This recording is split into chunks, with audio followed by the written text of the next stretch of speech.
কিছুদিন আগে পরিবারের সাথে একটি জায়গাতে গিয়েছিলাম। একটি ফ্যামিলি ব্যাপার স্যাপার ছেলে ছিল এবং অনেক ধরনের আত্মীয় ছিল, কিন্তু সেখানে আমি হেজাব পরিধান করিনি। সেখানে যারা ছিল অনেকেই কিছু বলেছে, অনেকেই কিছু বলেনি। তার মধ্যে একজন আমাকে বারবার জিজ্ঞেস করছে, তুমি কি হেজাব পরো না? তুমি কি এইভাবেই চলাফেরা করো? এইভাবেই যাওয়া আসা করো সব জায়গায়? আমি বললাম, কীভাবে? আমি তো স্বাভাবিকভাবে থ্রি পিস পরে মাথায় যেভাবে কাপড় দেওয়ার বা স্বাভাবিকভাবে একটা মানুষ যেভাবে চলাফেরা করে সেভাবেই করি, ওয়েস্টার্ন তো আমি করি না।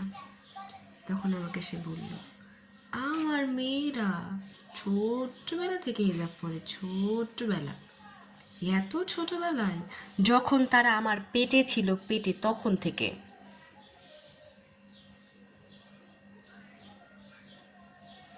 যখন পেটে ছিল তখন থেকে তারা হিজাব পরছে। পেটে থাকা অবস্থায় তারা হিজাব পরে এই দুনিয়াতে এসেছে। আপনারা বুঝতে পারছেন ওসব আত্মীয়দের কি করা উচিত? তখন আমি চুপ করে থাকলাম, এমন একটা ভাব করলাম যেন আজকেই তাদের সাথে আমার দেখা হয়েছে। ইতোপূর্বে তাদের সাথে কোনো দিন দেখা হয়নি এবং তাদের সন্তানদের ব্যাপারে আমরা কোনো কিছুই জানি না।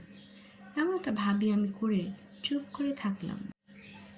সবাই আমার চোখের দিকে তাকালো এবং আমিও সবার চোখের দিকে তাকালাম এবং আমি বলতে চাইলাম, মনে মনে বললাম, এমন ভাব করে যেন কিছুই জানি না। আরে আমার জন্মের পরেও তোর একটা সন্তান জন্ম নিচ্ছে, সবই আমি জানি, সবই আমি জানি। তোমার ঘরে কি হয় তাও মোটামুটি আমি জানি। তুমি যে সুখী নও তাও আমি জানি, এবং সন্তান দ্বারা যে নির্যাতিত তাও আমি জানি। তারপরে আর কি, আমি তো বেয়াদবিটা সবাই জানে, আমি একটু আবার ডোন্ট কেয়ার। বেয়াদব না হয়ে উপায় নাই। কিছু কিছু আত্মীয় সামনে বেয়াদব হইতে হয় এবং কঠিন বেয়াদব হইতে হয়, না হলে তারা এমন কিছু কথা বলে বসে যাহা আপনি শুনিলে আকাশ থেকে টপ করিয়া পড়িতে হইবে এমন অবস্থা হয়ে যায়।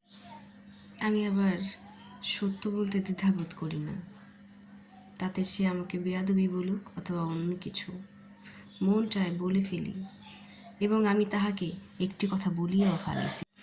সে যখন আমাকে খুবই অপমানভাবে বলছিল, তুমি হেজাব পরো না, এমনি চলো, তখন আমি বলে ফেলেছি যে আপা, হেজাবের ব্যাপারে সবই আমি জানি। এবং সে যখন বলছিল আমার মেয়েরা ছোট্ট থেকে 3 বছর বয়স থেকে হেজাব পরে, তখন আমি শুধু একটু বললাম, আপা আপনাদেরকে তো ছোটোবেলা থেকেই চিনি, সবাইকেই চিনি, আপনারা তোমাদের দূরের আত্মীয় না, ছোট থেকেই দেখতেছি, কত গেছি, কত খাইছি, আপনারা কত আসছেন। এই কথা বলার পরে সে কিঞ্চিত লজ্জা পাইয়াছে বলিয়া আমার মনে হইল, এবং সে উঠিয়া আমার সামনে থেকে চলিয়া গেল। চলে গিয়ে সে শান্ত হয়নি, চলে গিয়ে যে থেমে যাবে এ মানুষ তো তারা নয়।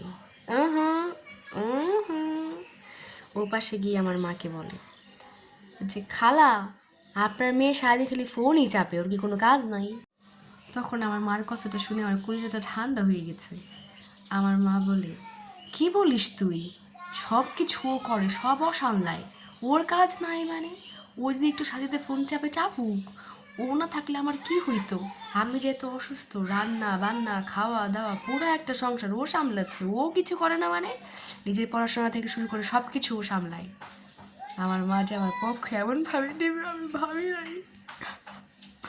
মার কথায় আমি আবেগী হয়ে পড়েছি এবং তখন মনে হয়েছে পৃথিবীতে মা ছাড়া দুঃখ কেউ বোঝে না। মা, ভাগ্যিস তুমি এভাবে জবাবটা দিয়েছিলে, না হলে তো সে সবার কাছে গিয়ে আমার নামে খারাপ কথাই বলতো। আরে মা। আচ্ছা, আপনাদের কেমন আত্মীয় আছে? হ্যাঁ, এমন আছে যাদের ওয়াশরুমে টিস্যু নাই, অথচ তারা হাদিস দেয়, হাদিস, পবিত্রতার হাদিস দেয়। যাই হোক, আত্মীয়তার বন্ধন রক্ষা করতে হবে। শুধুমাত্র এই কথা চিন্তা করে কত লোকের কথাতে মুখ চেপে সহ্য করে গেলাম। যদি সেটা না হতো, আজকে আমি আত্মীয় শূন্য হয়ে পড়তাম, আত্মীয় শূন্য। আপনারা যদি এগুলো ফেস করে থাকেন, অবশ্যই আমাকে একটা কমেন্ট করে জানিয়ে যাবেন।